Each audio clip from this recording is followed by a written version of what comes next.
Bienvenidos, bienvenidas hermanos, hermanas. De verdad que estoy muy contento de continuar con ustedes esta lectura del libro del Apocalipsis porque no estamos solos, no estamos solos. La lectura de este libro nos permite entender y comprender que en la historia de nuestra vida personal y en la historia de toda la humanidad, Jesús nos acompaña, Él está con nosotros caminando, nos va llenando de confianza, nos va animando, nos va fortaleciendo en este caminar nuestro y además nos va llenando de esperanza, cuando nos permite levantar la cara y mirar al futuro, al final feliz de la historia, Y entonces, vamos a continuar. Primero hacemos nuestra oración. Digan conmigo: gracias Jesús, porque estás con nosotros, porque le vas dando sentido y luz a nuestro caminar, a nuestra existencia, y vas haciéndome entender y comprender lo valioso y lo importante que es la historia de mi vida, la memoria de esta historia de mi vida, y cómo me ha ido madurando, cómo me ha ido cambiando, cómo me ha ido transformando. Y gracias a esta historia de mi vida, que hoy está reconciliada conmigo, porque sí me siento reconciliado con mi pasado y reconciliado conmigo mismo, gracias a eso hoy puedo trascender contigo. Gracias Jesús, porque me permites ver hacia adelante, mucha esperanza y mucho ánimo, y continuar caminando. Gloria al Padre, al Hijo y al Espíritu Santo, como era en el principio, ahora y siempre, por los siglos de los siglos. Amén. Bien, continuamos, porque la vez pasada que leímos, ¿se acuerdan ustedes? Apenas acabamos de leer, porque estamos entendiendo los 7 sellos, y estamos leyendo, ¿se acuerdan ustedes? El libro de Zacarías, que nos permite entender lo de los caballos. Entonces hoy vamos a leer, ya leímos Zacarías capítulo 1, versos del 7 al 17, y ahorita vamos a leer Zacarías capítulo 6, versos del 1 al 8. Esto nos va a ayudar a entender muy bien el significado de los caballos y de la visión que tuvo San Juan. ¿De dónde la tomó? Dice: tuve otra visión. 4 carros salían de entre 2 cerros, y los cerros eran de bronce. El primer carro iba tirado por caballos rojos, el segundo por caballos negros, el tercero por caballos blancos y el cuarto por caballos ovenos. Pregunté al ángel qué querría decir eso, y su respuesta fue: estos marchan en dirección de los 4 puntos cardinales, después de haberse presentado al Señor del mundo entero. Los caballos rojos se dirigen al oriente, los negros hacia el norte, los blancos hacia el occidente y los overos hacia el sur. Se movían refrenando su vigor, impacientes por recorrer la tierra. Cuando Él les dijo: vayan a recorrer la tierra, salieron a recorrer la tierra. Luego me llamó para decirme: mira a los que se dirigen al norte. Ellos harán que mi espíritu descanse en el país del norte. Palabra de Dios. Te alabamos, Señor. Muy bien. Entonces, si ustedes se fijan, aquí el profeta Zacarías ya está hablando de caballos y está hablando específicamente de los colores de los caballos. De tal manera que allí vamos entendiendo, al leer al profeta Zacarías, de dónde tomó San Juan, de la tradición bíblica, de la tradición de los hebreos, de la tradición de los judíos. Ellos ya hablaban de esos temas y ya comprendían el simbolismo de los colores. Ustedes y yo no, porque estamos en otra cultura, en otra época, y es importante descodificar el simbolismo de los caballos, por supuesto, y de los colores de los caballos y de lo que llevan los caballos. Entonces, lo primero que vamos a decir es que ahora que estamos leyendo el Apocalipsis, es que los caballos simbolizan las fuerzas que han plasmado la historia bíblica. Ojo, no pierdan de vista esto, por favor. Simbolizan todas las fuerzas. Claro, pues el caballo es un animal vigoroso, no solamente hermoso, es un animal vigoroso, fuerte, y entonces simbolizan todo eso que hay abajo, todo lo que subyace abajo, pero que mueve al mundo, está simbolizado ahora en los caballos. Entonces, lo vamos a decir así: El que monta el caballo blanco, ¿se acuerdan ustedes que ya lo leímos? Y lo vamos a retomar otra vez. Apocalipsis, capítulo 6, otra vez. Vamos a retomar, pues no. Les voy a decir, la cosa es que ustedes y yo quedemos contentos, satisfechos con nuestra lectura. Y la cosa es por calma, no. Vamos a ver, dice así, dice. Capítulo 6, versos 2, dice así. Apareció un caballo blanco, el que lo montaba tenía un arco, le dieron una corona y partió como vencedor para vencer. Un caballo blanco, ok, dice así. Entonces el caballo blanco, dice, simboliza las fuerzas que Dios, ojo, es bonito, que empujan desde las fronteras del mal y la ignominia, que son representados por el Imperio Romano, perseguidor de los cristianos. ¿Y por qué habla San Juan precisamente de este caballo blanco que empuja y ve al jinete con un arco? Porque San Juan está viendo, ni se imaginan ustedes, a los persas que nunca habían sido conquistados por los romanos. Ese imperio que nunca había sido conquistado por los opresores, por quienes en este momento estaban lastimando, hiriendo, castigando a los cristianos, los persas, ahora los está viendo San Juan como ese grupo pequeño que no ha sido conquistado por el mal. Esto es precioso en el simbolismo, porque entonces significa que ustedes y yo somos ese pequeño imperio, y ellos que están siendo perseguidos por los romanos son ese pequeño imperio que no ha sido conquistado y que no va a ser conquistado por la perversión, por la ignominia, por el mal, por la corrupción, que más adelante le va a llamar él la ramera, la prostituta, la Babilonia. Pero todavía más, está viendo San Juan que el imperio de los persas, que no había podido ser conquistado por los romanos, cada vez que se podía, empujaba, entraba a la frontera de los romanos, empujaba, conquistaba. Y está viendo él en ellos, nos está viendo a nosotros, está viendo a los discípulos, que está la frontera del mal, pero empujamos, conquistamos. Nos rechazan, empujamos, nos repugnan otra vez hacia afuera, empujamos. Esta es una belleza cuando interpretamos el caballo blanco y su jinete. Se lo voy a volver a leer porque realmente me emociona. Dice así.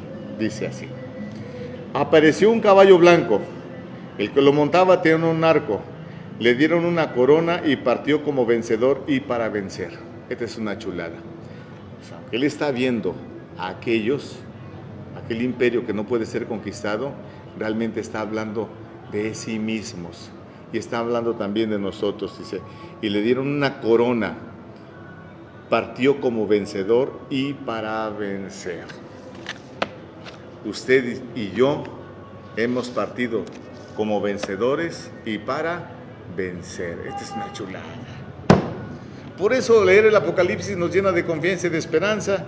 Y entonces ustedes y yo vamos montados en el caballo blanco con este jinete y hemos sido lanzados al mundo precisamente para eso, para vencer. Para vencer es una maravilla, Y empujamos, y en la adversidad, y empujamos. Él está haciendo alusión al imperio de los persas, inconquistable por los romanos, pero por supuesto que está pensando en nosotros, está pensando en usted y está pensando en mí. Esta es una chulada. Ahora voy a tomar de este otro autor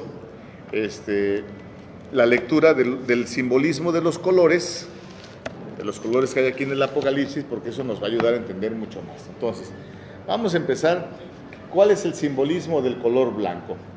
Entonces, el color blanco simboliza, dice nuestro autor aquí, el mundo divino, simboliza la resurrección, simboliza la victoria, simboliza la dignidad. Y vamos a leer solamente unos ejemplos. Por ejemplo, Apocalipsis capítulo 1, verso 14. Estamos diciendo lo que simboliza el color blanco, el que está pintado en nuestro caballo. Capítulo 1, verso 14, dice así. Ay, espérame. Me pasé. Dice así. Su cabeza y sus cabellos son blancos como la lana, como la nieve. Estamos hablando del Hijo del Hombre, de la visión que tiene allí. 2.17. Estamos hablando del simbolismo del color blanco. 2.17 dice así: el que tenga oídos que oiga. Se le dará también una piedra blanca con un nombre nuevo grabado en ella que solo conoce el que lo recibe. ¡Wow! Se le dará una piedra blanca. Estamos hablando del simbolismo de lo blanco. Simboliza el mundo divino, la resurrección, la victoria, la dignidad. Toda la ropa de los vencedores es de color blanco. Capítulo 3, verso 4. Vamos a ver. Eso ya lo hemos leído, ¿eh? Capítulo 3, verso 4. Tengo, sin embargo, los nombres que no manchan sus ropas. Esos me acompañarán vestidos de blanco porque se lo merecen. Otra vez seguimos hablando de lo mismo, de lo que simboliza el color blanco. Acuérdense ustedes, el mundo divino, la resurrección, la victoria, la dignidad. Bueno, y después otra vez aparece el caballo blanco en el capítulo 9, verso 11.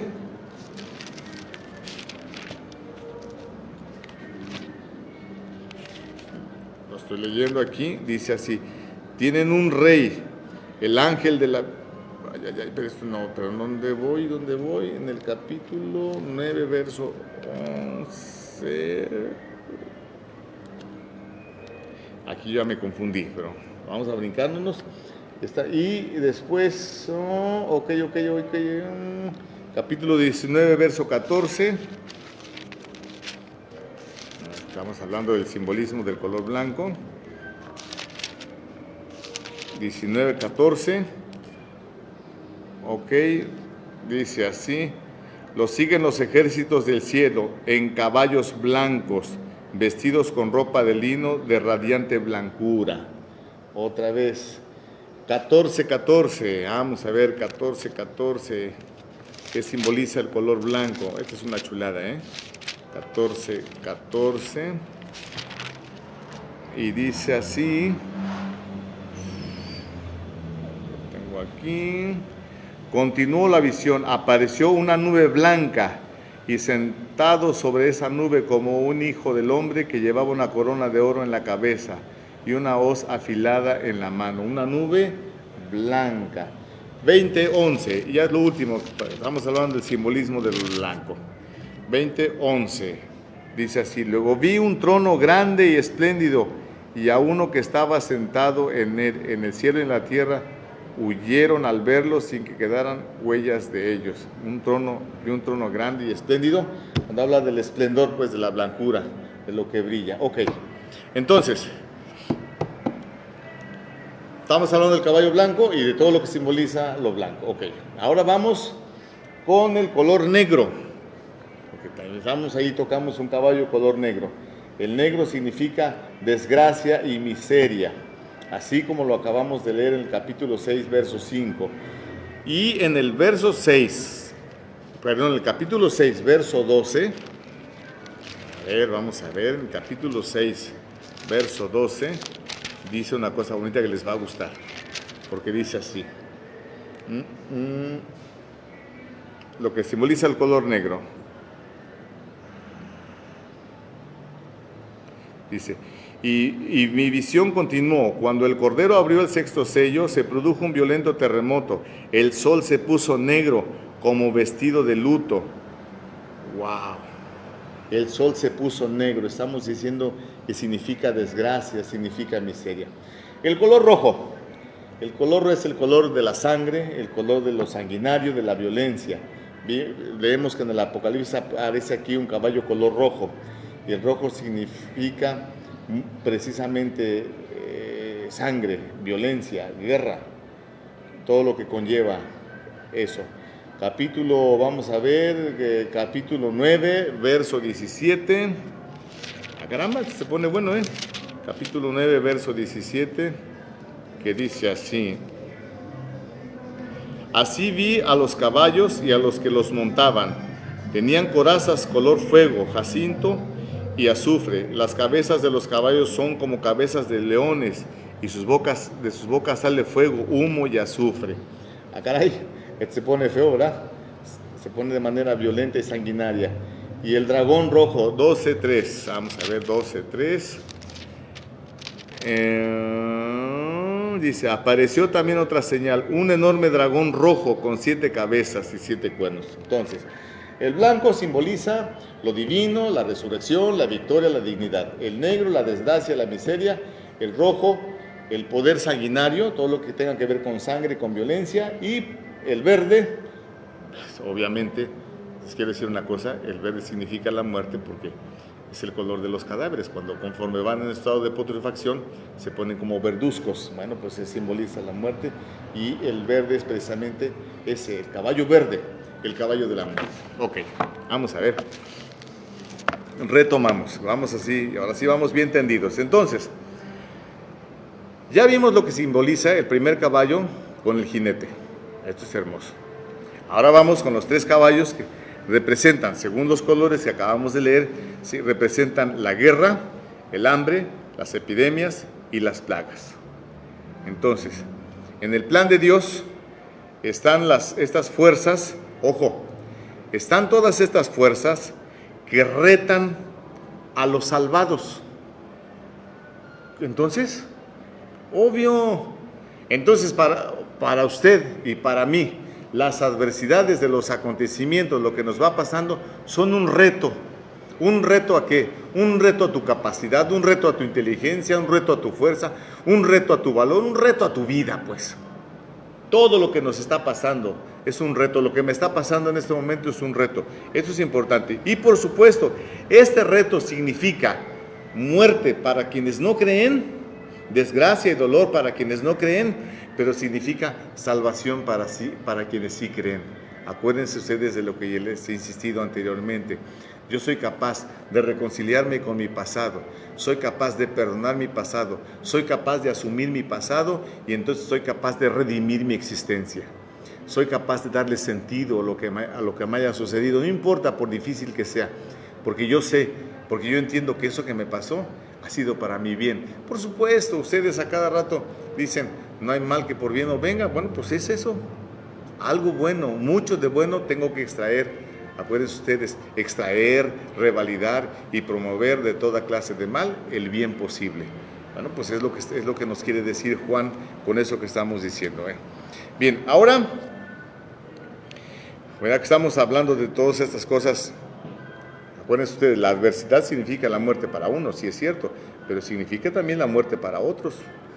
Todo depende de cómo quieras ver tu vida, todo depende de ti, todo está en ti, Todo está en ti. Y San Juan les dice eso, el autor del Apocalipsis les dice eso, todo está en ustedes. No se estén complicando la vida, no se la van a pasar echándole la culpa a los demás, porque si no, pues cómo, ¿verdad? Pues todo está en mí. Ok, entonces ahora vamos a ver por favor el verso 9.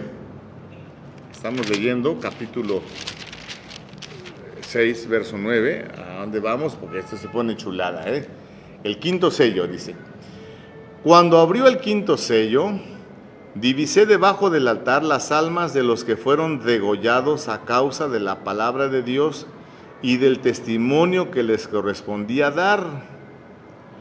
Cuando abrió el quinto sello, divisé debajo del altar las almas de los que fueron degollados a causa de la palabra de Dios.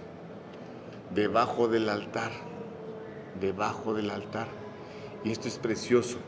Porque acuérdense ustedes que en el altar de los sacrificios que ya leímos anteriormente en el libro del Éxodo, acuérdense ustedes que había 2 altares. El altar de los sacrificios cruentos y el altar de los sacrificios incruentos. Entonces, de los cruentos es donde se sacrificaba a los animales que se iban a ofrecer, y de los incruentos donde se ofrecía perfume, incienso, etcétera. Esas cosas, que los aromas aquellos que subían al Señor. Y entonces, en el altar de los sacrificios cruentos, donde se sacrificaban los animales, había debajo un cuenco. En ese cuenco se recibía ¿qué? En ese cuenco escurría la sangre de las víctimas. Y los sacerdotes de ese cuenco, conforme a lo que leímos, de ese cuenco tomaban la sangre y aspergaban a los fieles como símbolo de purificación. Ojo, cuando Juan está pensando que en la visión que está teniendo y que está viendo el templo celestial tal y como en el cual se inspiró Moisés para edificar, los israelitas para edificar el templo terrenal, está viendo precisamente ese altar de los sacrificios. Y está viendo que así como la sangre aquella de los animales sacrificados se escurría por debajo, donde estaba ese cuenco, un recipiente que lo recibía, dice debajo del altar, divisé debajo del altar las almas de los que fueron degollados a causa de la palabra y del testimonio que les correspondía dar. O sea que esos, así como fueron sacrificados aquellos corderos, aquellos animales, y fue sacrificado el verdadero cordero, también ellos fueron sacrificados para la honra y para la gloria de Dios. Esto es bellísimo. Esto es bellísimo. Porque entonces está hablando él del valor y del significado y del sentido de los sufrimientos por los cuales usted está pasando. Y los está viendo allí. Y están allí. Y están las almas allí. Eso es precioso. Y entonces se pusieron a gritar con voz fuerte, ojo: Santo y justo Señor, ¿hasta cuándo vas a esperar y hacer justicia y tomar venganza por nuestra sangre a los habitantes de la tierra? Entonces se les dio a cada uno un vestido blanco y se les dijo que esperaran un poco más hasta que se cumpliera el número de sus hermanos y compañeros de servicio que iban a ser muertos como ellos. Ojo, me voy a detener aquí nada más, para hacer lo importante aquí. Entonces, hablamos hace un rato de las fuerzas del mal. Pero aquí hay una fuerza en el mundo que está emergiendo, la fuerza de la justicia. ¿Hasta cuándo, Señor, vas a hacer justicia? Aquí está el clamor de los hombres y de las mujeres cuyas vidas han sido sacrificadas y que están clamando justicia y que están pidiendo justicia. Y es el clamor hoy aquí de miles y miles de hombres y de mujeres inocentes que han muerto por muchas razones, por causa de la guerra, por causa del narcotráfico, por causa de la violencia, por causa de un Estado que no es capaz de servir a su pueblo, por muchísimas causas, por la corrupción, etcétera, etcétera, por el silencio de los propios eclesiásticos.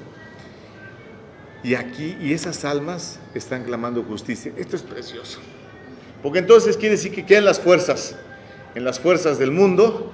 Aquí está una fuerza poderosa en el altar de Dios, es la fuerza que clama justicia para ustedes y para mí. Esto es una maravilla, Es la fuerza invisible en nuestra historia de salvación, es la exigencia de la sangre, la exigencia de los mártires, es la exigencia de los sufrimientos. En el fondo, hermanas y hermanos, lo que clamamos es de quienes han sufrido demasiado, justicia. Dice así: y mi visión continué cuando el Cordero abrió el sexto sello. Se produjo un violento terremoto, el sol se puso negro como vestido de luto, la luna entera se tiñó como de sangre y las tinieblas,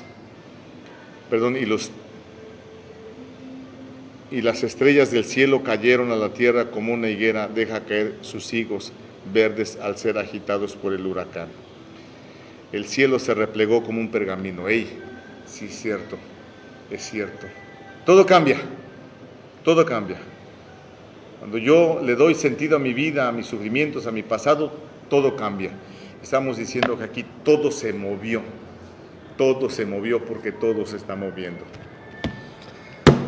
Van a decir conmigo: Señor Jesús, te doy gracias porque las crisis de mi vida me mueven el tapete, y cada vez que se me mueve el tapete, entonces abandono mis antiguas seguridades y empiezo a cambiar, y aprendo a tener solamente confianza y seguridad en ti, que eres mi única tabla de salvación, y pues, por supuesto en mí mismo, que soy el reflejo de tu gloria.